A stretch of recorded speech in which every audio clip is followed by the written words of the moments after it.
आपके अध्याय नंबर 3 एक चर का द्विघात समीकरण quadratic equation in one variable, जिसमें आपके प्रश्नावली 5 के प्रश्न क्रमांक 3, ठीक है, जो कि आपका अंतिम प्रश्नावली भी है और अंतिम प्रश्न भी है। ये दिया हुआ है निम्नलिखित वर्ग द्विघात समीकरण के मूलों के योगफल और गुणनफल ज्ञात कीजिए।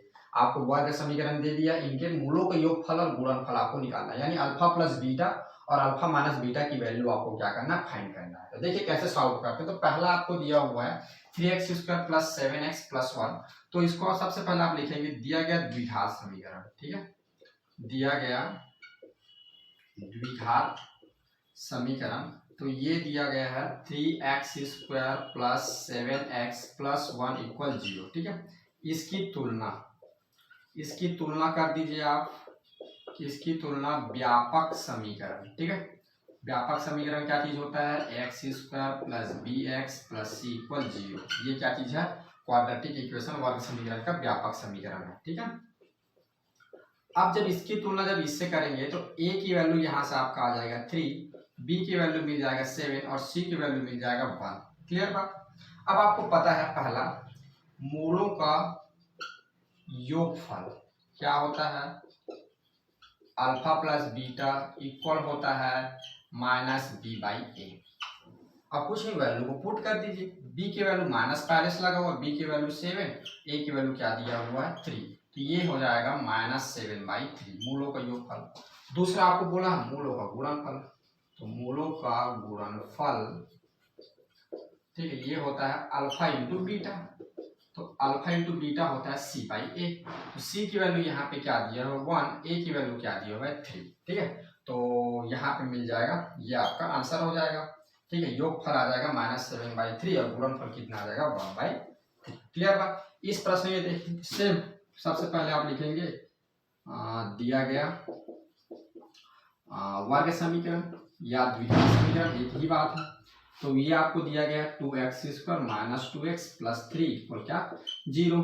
इसकी तुलना व्यापक समीकरण से कर दीजिए, ठीक है। तो इसकी तुलना व्यापक समीकरण से करने पर, तो व्यापक समीकरण क्या चीज होता है, वर्ग समीकरण का व्यापक समीकरण होता है x² plus bx plus c क्या होता है इक्वल 0। से करने पर जब इसकी तुलना आप इससे करेंगे तो आपको पता है a इक्वल यहाँ से हो जाएगा 2, a की जगह लिखा हुआ है, b की जगह क्या लिखा हुआ -2 और c की जगह क्या लिखा हुआ है 3। क्लियर बात। आपसे पूछा मूलों का योगफल, तो मूलों का योगफल निकाल दीजिए। मूलों का योगफल क्या होता है, अल्फा प्लस बीटा इक्वल क्या फार्मूला होता है, अल्फा प्लस बीटा इक्वल होता है -b/a। वैल्यू रख दीजिए, -b की वैल्यू यहाँ क्या दिया हुआ है, क्या निकाला हमने -2, तो -2 हो जाएगा, और a की वैल्यू यहाँ से क्या निकाला 2, तो ये हो जाएगा माइनस माइनस प्लस, तो 2 बाई क्या हो जाएगा 2, दोनों कट जाएंगे तो कितना आ जाएगा 1, यानी मूलों का योगफल कितना हो जाएगा 1। दूसरा मूलों का गुणनफल, मूलों का गुणनफल, तो मूलों का गुणनफल अल्फा इंटू बीटा बराबर क्या होता है c/a, बिल्कुल इजी, ठीक है। c की वैल्यू क्या दिया हुआ है 3, a की वैल्यू क्या दिया है 2, ये तो आगे सॉल्व नहीं हो सकता, यानी यही आपका आंसर है। तो इस तरह से ये बिल्कुल इजी है मूलों का योगफल गुणनफल निकालने वाला जो प्रश्न है ये। इसमें कुछ और क्वेश्चंस दिए हुए हैं, उसको भी कर लेते हैं, ठीक है। चलिए आपका अगला क्वेश्चन दिया हुआ है 3x² minus 5x minus 2 equal 0, ठीक है। तो सबसे पहले आप सॉल्यूशन लिखिए। दिया गया द्विघात समीकरण ये है 3x² minus 5x minus 2 equal 0, ठीक है। अब इसकी तुलना आप क्या कर दीजिए, व्यापक वर्ग समीकरण से कर दीजिए, तो ये हो जाएगा x² plus bx plus c। तो यहाँ से a की वैल्यू क्या हो जाएगा 3 और b की जगह क्या लिखा हुआ -5, तो -5 आ जाएगा। c की जगह देख पा रहा -2, तो c की वैल्यू -2 हो जाएगा। b/2, तो वैल्यू पुट कर दीजिए, b की वैल्यू की यहाँ क्या दिया -5 और डिवाइड बाई a, तो a क्या है 3, तो ये क्या हो जाएगा माइनस माइनस क्या हो जाएगा प्लस, तो प्लस 3 बाई क्या हो जाएगा 2, ठीक है। मूलों का गुणनफल c की वैल्यू यहाँ क्या है -2 और a की वैल्यू क्या है 3, तो ये इतना ही होगा, इससे आगे सॉल्व नहीं कर सकते, तो ये इतना आ जाएगा, ठीक है। इसके लिए देखिए ये आपको दिया गया समीकरण है 2x² माइनस 2 √6, यहाँ पे x लिखना भूल गया हूँ, x हो जाएगा +3 इक्वल 0, ठीक है। अब इसकी तुलना इससे कर देंगे तो a की जगह कितना आ जाएगा 2, b की जगह कितना आ जाएगा -2 √6, c की जगह कितना आ जाएगा 3। क्लियर बात। माइनस बी बाई ए, तो माइनस बी की वैल्यू यहाँ पे दिया हुआ है 2√6 और ए की वैल्यू यहाँ पे दिया हुआ है 2। तो चूंकि देखिए ये माइनस है ना, याद रखिए ये भी माइनस है ना, माइनस 2√6, ये माइनस माइनस क्या हो जाएगा प्लस 2√6 और 2 डिवाइड बाई 2, 2 कर जाएगा तो ये हो जाएगा √6, यानी मूलों का योगफल आ जाएगा √6। क्लियर बात। मूलों का गुणनफल निकालिए सी बाई ए, सी की वैल्यू यहाँ पे क्या दिया हुआ है 3, ए की वैल्यू यहाँ पे क्या दिया हुआ है 2, तो ये हो जाएगा 3/2। ठीक है, तो इसके लिए मूलों का योगफल √6 और 3/2 हो जाएगा। आया बात समझ में। तो इसमें एक क्वेश्चन और बच गया, चलिए उसको भी देख लेते हैं। देखिए क्वेश्चन नंबर 5 है तीसरा का, x² + 6x - 6। तो सबसे पहले दिया गया द्विघात समीकरण, तो इसको लिखेंगे x² + 6x - 6 = 0। ठीक है, अब इसकी तुलना व्यापक समीकरण से कर देंगे, तो ये हो जाएगा a की जगह यहाँ पे आ जाएगा 1 और b की जगह यहाँ हो जाएगा 6 और c की जगह हो जाएगा -6। ठीक है, तो -b/a, तो वैल्यू पुट करते हैं, तो ये माइनस और b की जगह क्या दिया हुआ 6 और a की जगह 1 है, तो ये डायरेक्ट आ जाएगा -6। माने मूलों का योगफल क्या हो जाएगा इसके लिए -6।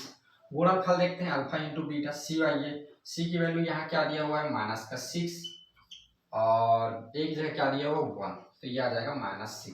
ठीक है, तो इन दोनों के लिए मूलों का योगफल और गुणनफल इस प्रश्न में क्या आ गया -6 आ गया। ठीक है, तो इस तरह से बच्चों आपका जो एक्सरसाइज 5 है ये पूरी तरह से कंप्लीट होता है और इसके साथ साथ आपको पूरा एक चैप्टर ही कंप्लीट हो जाता है, जो आपका अध्याय नंबर 3 है, एक चर का द्विघात समीकरण। ठीक है, quadratic equation in one variable. ठीक है, आप लोग से मैं एक रिक्वेस्ट करना चाहूंगा कि अगर आप इस चैप्टर को अच्छी तरह से समझते हैं, अच्छी तरह से समझना चाहते हैं, तो प्लीज एक बार वीडियो को स्टार्टिंग से अंत तक देखें।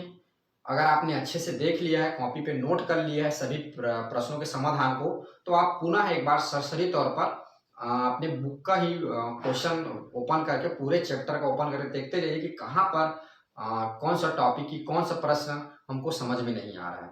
अगर आपसे कोई भी टॉपिक कोई भी प्रश्न समझ में नहीं आ रहा है तो आप मुझे कमेंट करके बताइए कि सर ये वाला टॉपिक ये वाला प्रश्न का ये समाधान समझ में नहीं आ रहा है, आप बताइए कि कैसे समाधान करेंगे।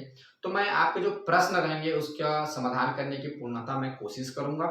और आप लोगों से रिक्वेस्ट एक और है कि आप लोग अच्छे से पढ़िए और अपने बोर्ड एग्जाम में आप अच्छा नंबर प्राप्त करिए, अच्छा स्कोर करिए और मैथ्स में अच्छे नंबर लाइए। ठीक है, तो अच्छे नंबर कैसे आएंगे, जब आप बहुत ज़्यादा मेहनत करेंगे। ठीक है, तो बेटा आप मेहनत करिए और कहीं भी मैथ्स में कहीं भी समस्या है आपको, किसी भी प्रश्न को लेकर, किसी भी टॉपिक लेकर, तो मुझे भी बताइए, मैं कोशिश करूंगा आपके प्रश्नों का समाधान करने के लिए। ठीक है बच्चों, तो इस चैप्टर में हम इतना ही पढ़ेंगे, यहाँ हमारा चैप्टर खत्म होता है। तो इस लेक्चर के लिए यही हम क्लोज करते हैं। थैंक यू, बाय, मिलते हैं फिर अगले लेक्चर में। अगले लेक्चर में हम मिलेंगे एक नया अध्याय और एक नया टॉपिक के साथ। ओके बच्चों, थैंक यू, बाय।